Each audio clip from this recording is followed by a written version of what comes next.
Lower the wholesale price. At least make it half. Excuse me, who is this? One evening, while having an early dinner with my in-laws and husband, the home phone rang. It was unusual for the phone to ring at this hour. Puzzled, I answered, and the woman on the other end began speaking aggressively. When I asked for clarification, she shrieked, "How dare you ask who I am? You're so rude!" Well, I don't know who you are if you don't introduce yourself. My in-laws looked worried, and my husband gestured. Do you want me to take the phone? I shook my head. I should be able to handle it without hiding behind my protective husband. Could you please tell me your name? When I calmly asked again, the woman became hysterical. I can't believe you don't know who I am. I'm never buying your eggplants again. I'll use cheap imported ones from now on, so goodbye. She didn't identify herself, but I realized who she was when she mentioned eggplants. She was likely the wife of the president of the pickling company I had been dealing with for 15 years, and with whom I had an exclusive contract. With the president gone, she was the only one who would bring up the contract. It's difficult to change things suddenly. We have an exclusive contract, and using locally grown special eggplants is what makes it popular, isn't it? Wouldn't it be bad to use imported ones? Idiot! Consumers don't know the difference between domestic and imported. I can buy imported ones for less than half your price. You're overcharging. At that point, I became angry. Overcharging? My eggplants can't be grown elsewhere, and the price is fair. No way. Anyone can grow eggplants in a home garden. It's a crime to sell such an affordable vegetable at such a high price. Be thankful you're not being sued. I'm canceling the contract. What an incredibly rude person. Fueled by anger, I said, "Are you sure about canceling the contract? I won't be responsible for any regrets." No regrets. I'll make more money using cheaper imported eggplants. I'm relieved to be rid of an overcharging farmer like you. Stay away from us. What was that phone call about? As soon as the call ended, my husband, concerned, asked me, "What happened, Catherine? We heard a woman yelling. Are you okay?" My mother-in-law frowned.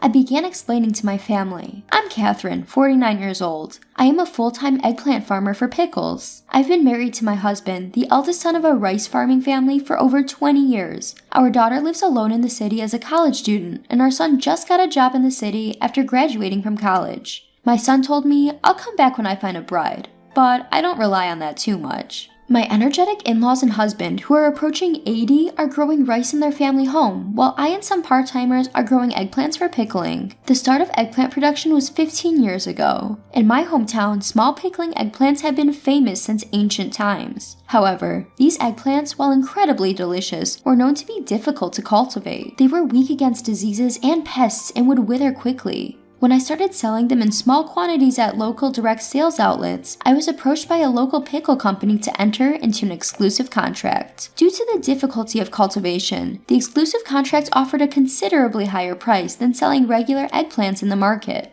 When I heard about the deal, I was excited and thought it sounded interesting. But I was scared of being sued for breach of contract if the cultivation failed and I ended up in the red. As I was worrying, my husband said, "We have income from rice, so let's give it a try, even if it doesn't work out." And so my challenge began. I continued to try better cultivation methods every year, working diligently for 15 years despite many failures. The scale of the pickling company increased as they started selling online, and the volume of eggplants I delivered grew accordingly. Some companies heard that I was solely responsible for producing pickling eggplants and approached me for business, but I had no intention of expanding my eggplant production further. The exclusive contract was more difficult than I had expected. Although the income was stable with a fixed contract price, I had to deliver a certain amount without fail. I began to think that once my in-laws retired from the front lines of rice farming and my husband and I took over as the main rice farmers until our son took over the family business, it might be okay to quit the exclusive contract. However, I owed a debt of gratitude to the company president, so I continued to deliver the best eggplants every year as long as they wanted them.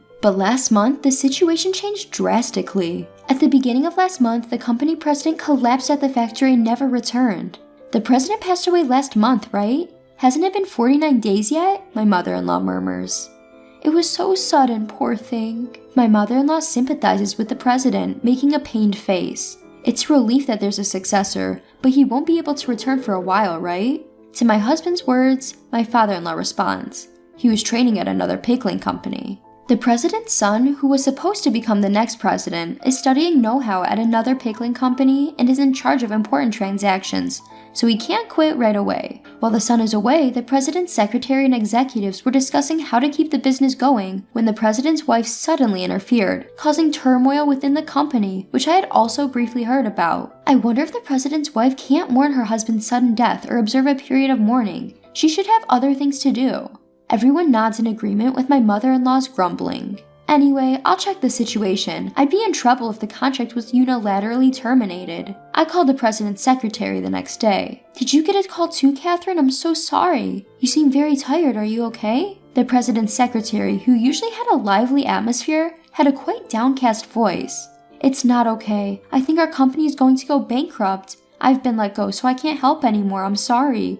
What? What do you mean you're being let go? When I asked in surprise, I was told that the president's wife was the cause. The president's wife, without understanding the basics of management, made unreasonable demands on various business partners and repeatedly harassed the employees. Originally, the president's wife was selfish and had a tough personality. The president knew about her personality and never let her be involved in the business. Now that the president is gone, the company is in chaos. The ideal company for the president's wife is one where she only makes money. She only thinks about how to use business partners and employees as cheaply as possible. There's no way a company can run like that. The president's secretary complained and continued. You should give up on them, Catherine. With your eggplants, you'll find new business partners in no time. But we have an exclusive contract, and I was planning to deliver properly at least this year, for the late president's sake. When I added that last part, the president's secretary sighed. I never thought the president would pass away so suddenly. It's really terrible now because of the president's wife. Longtime employees and part-timers are being forced to quit. Older people can't work as much as young people, and regular employees cost money. She's trying to hire only cheap foreign workers.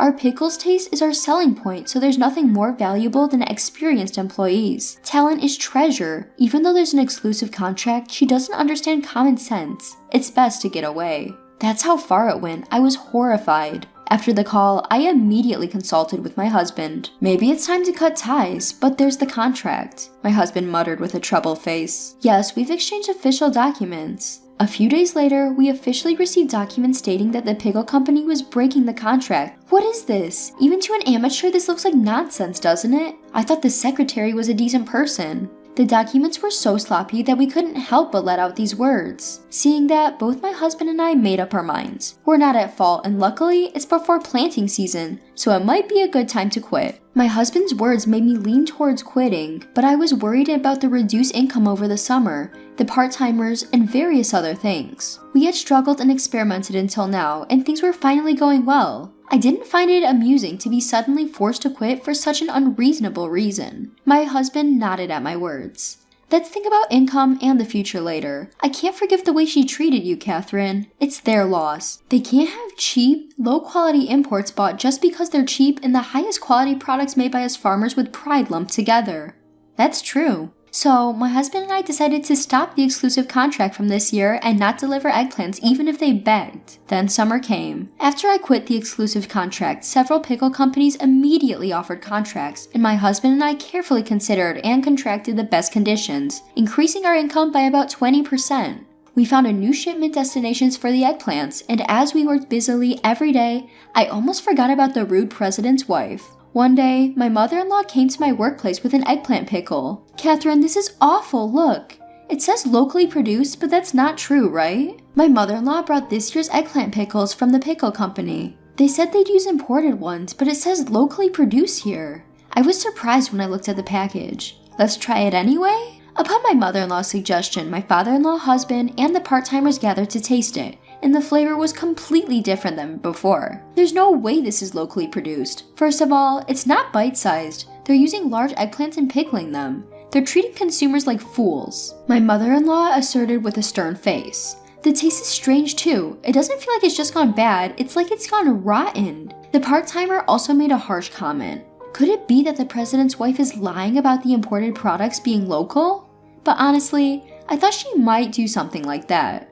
A few days later, during dinner, the phone rang again. Hey, can you pretend you sold me your eggplants? The voice didn't introduce herself, but I remembered it.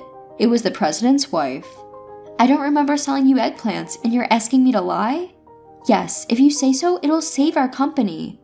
Weren't you supposed to never contact me again? That was true, but things have changed. You want money too, right? I'll give you some. It's just a small favor. Her high-handed tone trying to involve me in her crime was unbelievable. No thank you. I refused and hung up, then told my husband and in-laws what had happened. Everyone grinned. My husband in particular seemed pleased. She must have regretted it right away. There's no way your eggplants and those inferior imported ones are the same. Actually, after my mother-in-law brought the pickles, I received calls from various people because I had been the one making the eggplants so far. According to information from the current pickle company, they have received numerous complaints from consumers and even been reported to the authorities. Apparently, the pickle company's in trouble now because they were internally accused of food fraud. Then a few days later, please testify that they were your eggplants. The police might investigate. I recognized the voice which didn't introduce herself from before. This time, it was almost sobbing. Well, I didn't sell them. I hung up again. The next day, a polite call came from a young man claiming to be the president's son. I'd like to meet and apologize, he said, so we decided to meet that afternoon. I asked my in-laws to do the afternoon farm work, and my husband and I waited.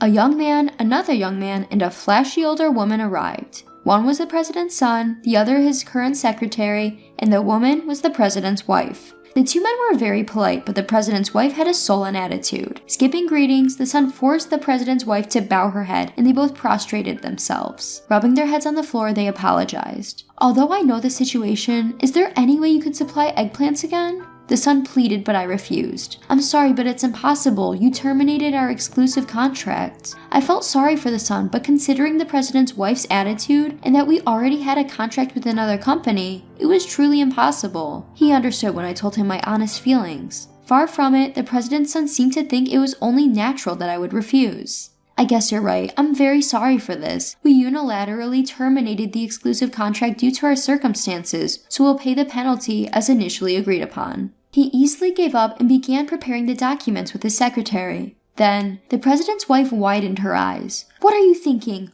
We've been ripped off until now, so there's no need to pay the penalty. We got caught this time, but we can do better next time. It's the importer's fault that more than half of the imported eggplants were rotten. If we find a cheaper place, it'll be fine. So, you tried to use cheap imports and failed miserably. That's what Catherine told you, right? That you would regret it. When her husband made a sarcastic comment, the two young men said, "Indeed, that's exactly right." They hung their heads. I was concerned about the president's wife's words and asked her again, "By the way you're talking, are you planning to continue labeling the products as locally produced even if you can't get my eggplants?" "Of course. It's more profitable and everyone is doing it." The president's wife showed no remorse and started yelling at me. My husband and I were both taken aback. That's when the president's son lost his temper. "Mom, just be quiet. I only brought you here today to apologize, but I'm fed up with you." Upon being scolded by her son, the president's wife was flustered. "I was just trying to make money. You only think about making money for yourself. That's not how a company should operate." "But isn't it a company for making money?"